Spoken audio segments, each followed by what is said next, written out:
Welcome back to another Worx Unlocked series. This week we're talking about a mega giant. Talking about something we didn't even know was ever going to happen, if we're being honest. And so we're going to jump into the story of the Nuke. It's going to get deep fast, so stay with us because we're going to cover some crazy topics. And I'm looking forward to the conversation because we may not all 100% agree or see eye to eye on it, but that doesn't mean that anyone's wrong. It doesn't mean that anyone's, we're way off basis. I just think there's a lot to learn and continue to learn about the whitetails, which is why we're sitting here. Yeah, it's not that anyone's wrong. It's just that we're all trying to debate what is the truth, and ultimately we don't know. I think we can all say at the beginning, we don't know. We all have our assumptions, but what we're talking about is, what's the maximum potential being expressed and at what age? It's highly debated. Should you shoot them at 4 because they've reached maximum potential or most of it? Should you shoot them at 5? And now that's where we go into the discussion. Yeah. Because Nuke is just an incredible animal. Yeah, so for those that you don't know, Nuke scored gross 247 and 3/8, netted 242 and change. But I think what Nuke taught me was we know that he's 8, if not 9 years old, and he jumped somewhere around 50 inches plus or minus that previous year to last fall of 24.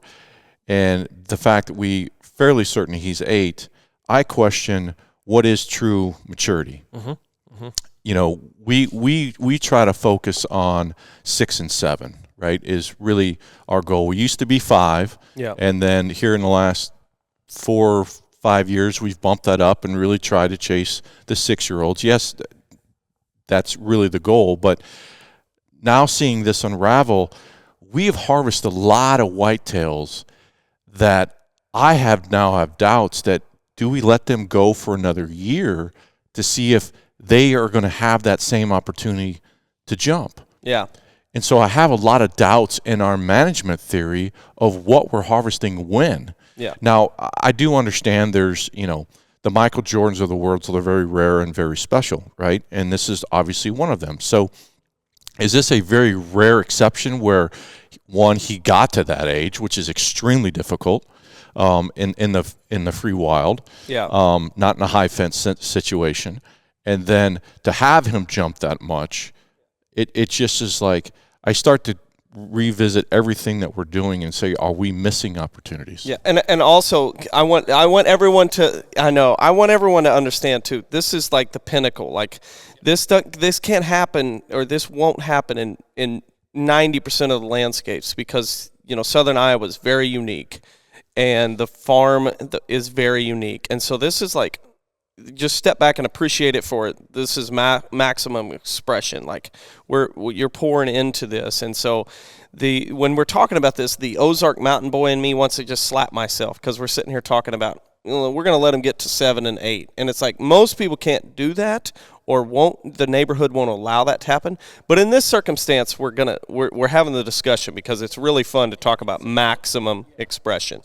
Although you may not be able to experience that, in a lifetime potentially, that doesn't mean that you can't enjoy the conversation. And I think we should honor the fact that everyone now is a part of this conversation, gets to see what can happen. Yeah. With this evolution. And I think that's what's important to look at is I don't think you're wrong in saying, hey, I feel like we have a lot of doubts. This is just a learning journey, and you guys have changed the course of, been able to push, if you will, the envelope as your herd density of mature deer has changed and gotten better over the course of the last 6-7 years as the farms have changed, the hunting pressure has changed, the herd density has changed. The habit has changed because of the work we put in. For sure. All those things coming together is don't doubt what you're doing. Just continue to evolve with the evolving situation. And you guys have done that because you're kind of going from 5. We got more 6-year-olds. Look at what happens at 6. Okay, let's target some 6. Oh, wait, hey, now we've got some 7-year-olds.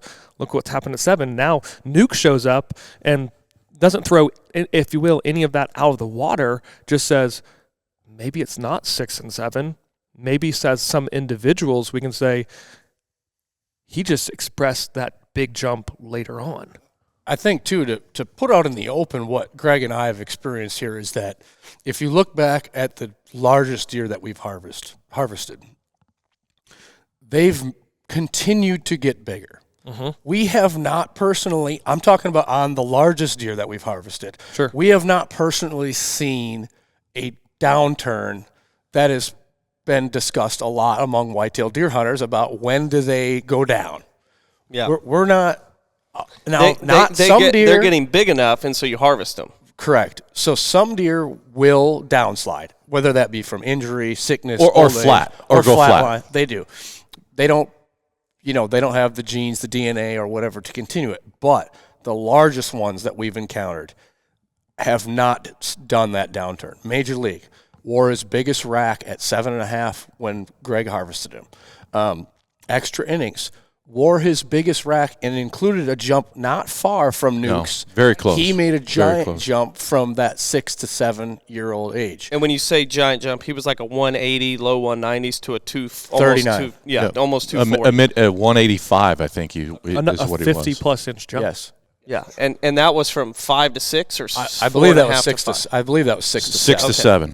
Gotcha. Triple Play, I think, did it from 5 to 6. 5 to 6. And he was, a upper 70s buck, and that went from upper 70s to 233, I want to say. Yeah. That deer on Pond Pinch, he ended up being 178.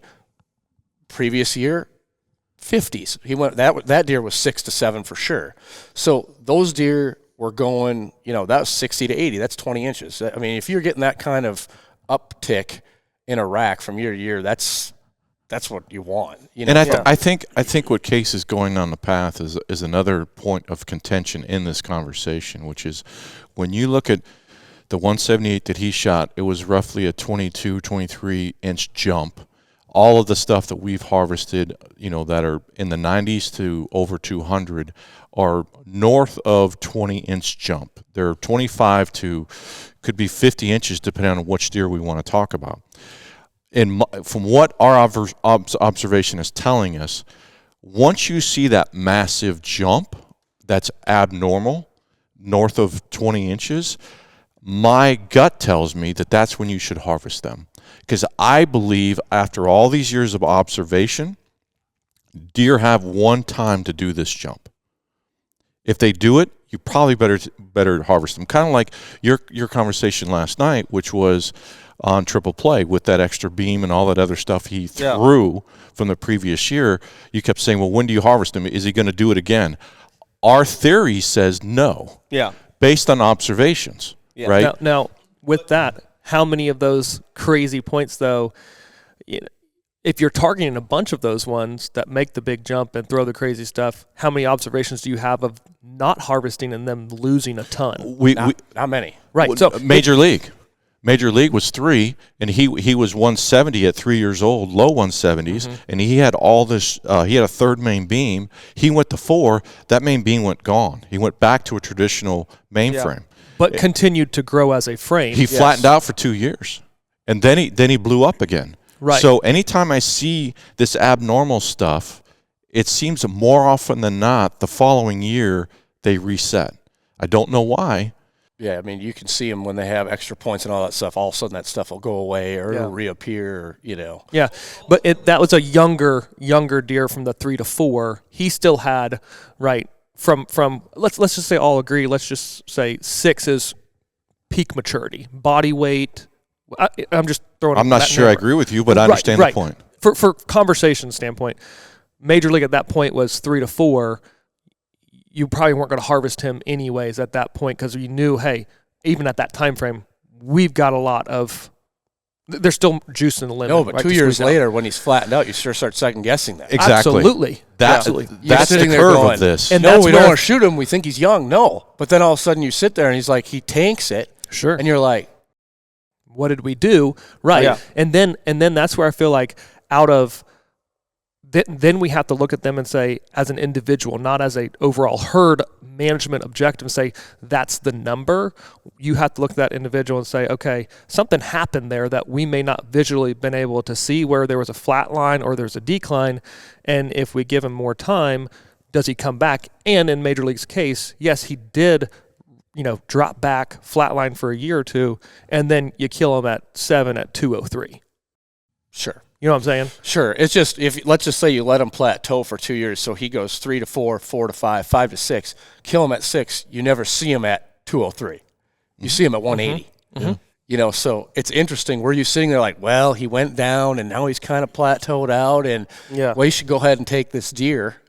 And I think that's what Greg is talking about, is like, where are we with this? Yeah, because at some point you went from, okay, shooting 170 class deer is fun, but I really want to chase 200 plussers. Well, and you're like, that gets them to, we got to get them to 6.5. You know the person I have to thank for that? Who? You. Me, because I asked you, I said 250 is the new ceiling. Yes, and so I'm like, this guy's lost his mind. And this was back in 2017, right? And when you left the farm, I'm like, this guy he's off his rocker.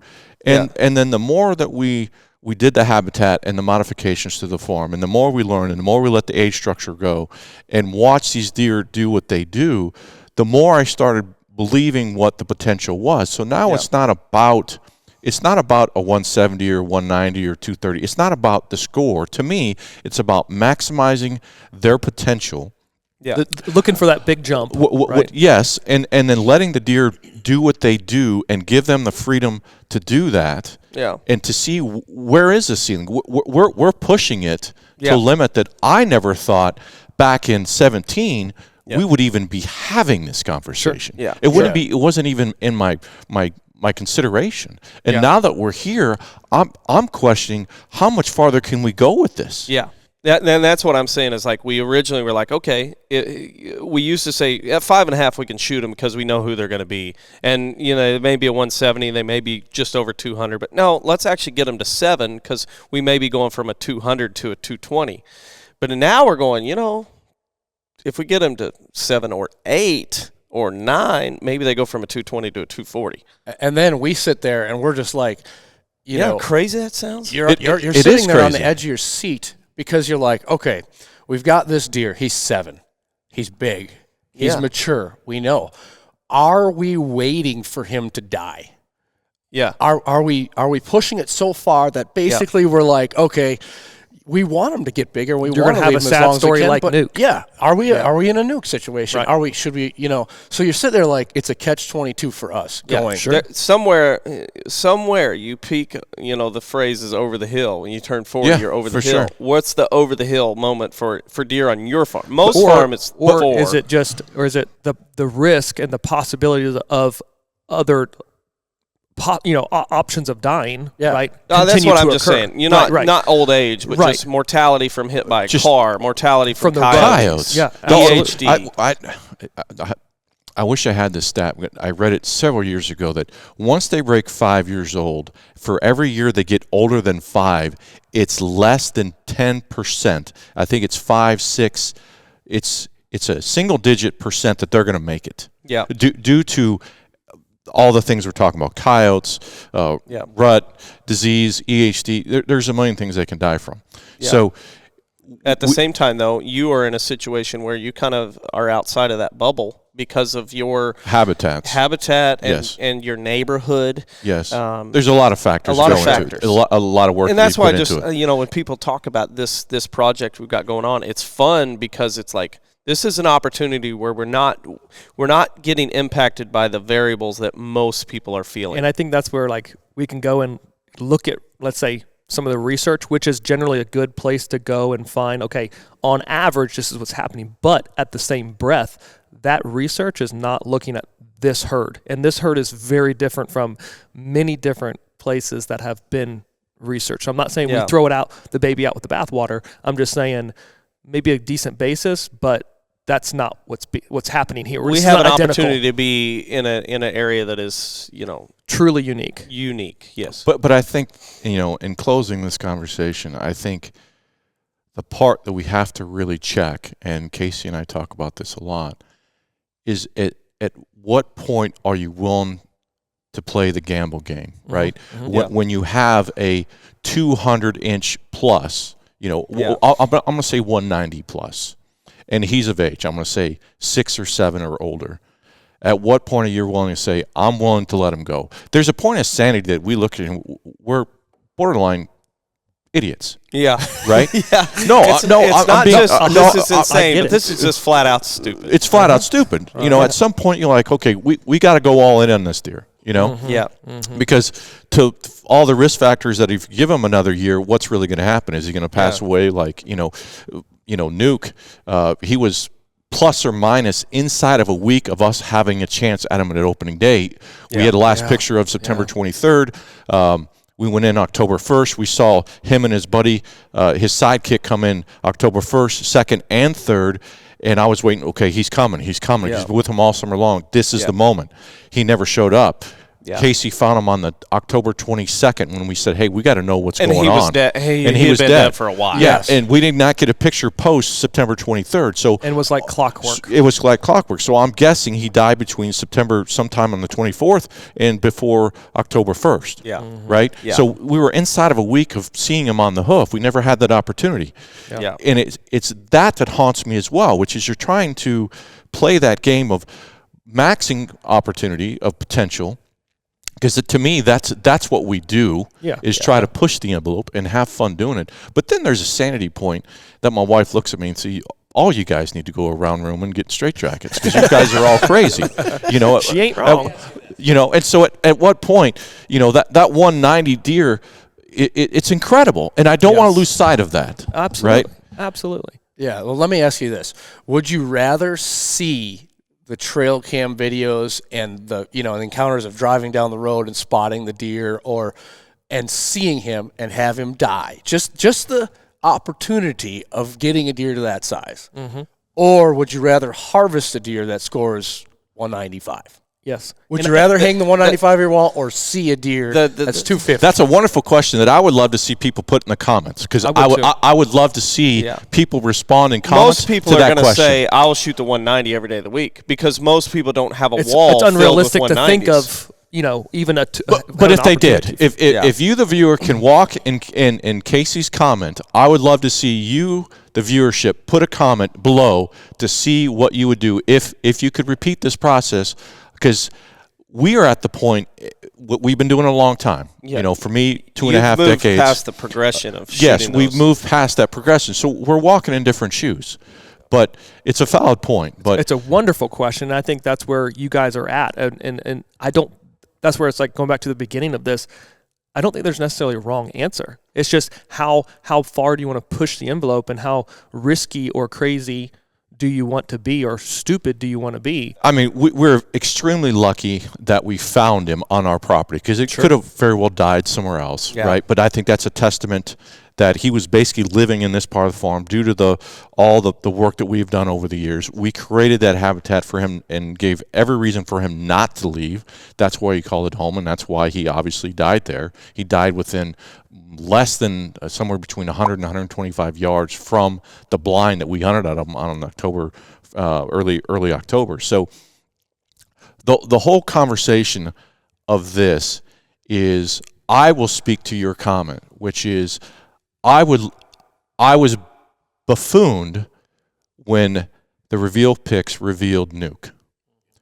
I was like, whoa, we talk about once in a lifetime deer. This is once and never deer. This is shattering the ceiling. This is once and never. And to have that opportunity to even see him and have him on the hoof in a complete wild situation, I'd rather see that than go harvest the 190. I realize what I just said, but very, very few people will ever see almost a 250-inch deer in the wild. Yeah. There's a lot more 190s out there to be had. Yeah. I agree with you completely if we get to find him. Sure. Fair. If we don't find him and he leaves and we never see him again and we don't know what happened to him, then no, I'm out. But that's the product of the farm. If you have deer that are dying and you're never finding them, that they're over on the neighbor, then you probably don't answer that question and say, I'd rather see him get to 240 or 250. You're going to say, I'll shoot him at 190. Yeah. No, but when you have the closure, right, and the potential of opportunity, even just the preparation throughout the summer and the fall of we might be walking guys into a scenario of having the chance to harvest that deer. That's an amazing opportunity and one that obviously you guys are super respectful of and honor. And that's where I love the appreciation for the animal itself and trying to maximize habitat, age structure. Like this conversation is just, it's awesome to be able to sit here and have it because we're able to witness amazing things within what the whitetails themselves are doing when given the opportunity. Well, I think this is a topic, guys. We could talk until lunchtime and not really have a conclusion. But what I would love to see is our viewership make a comment on what we just discussed. Yeah. And I would love to read them because their points are going to be interesting to read because they're not wrong either. Yeah. You know, Casey's point, your point, we're all not wrong. It's just that this is a forever evolving process. Yep. And we're trying to educate and teach that we never thought we're going to be in this position, and now we are. And I would love to hear the comments from our viewers of what they think of this conversation.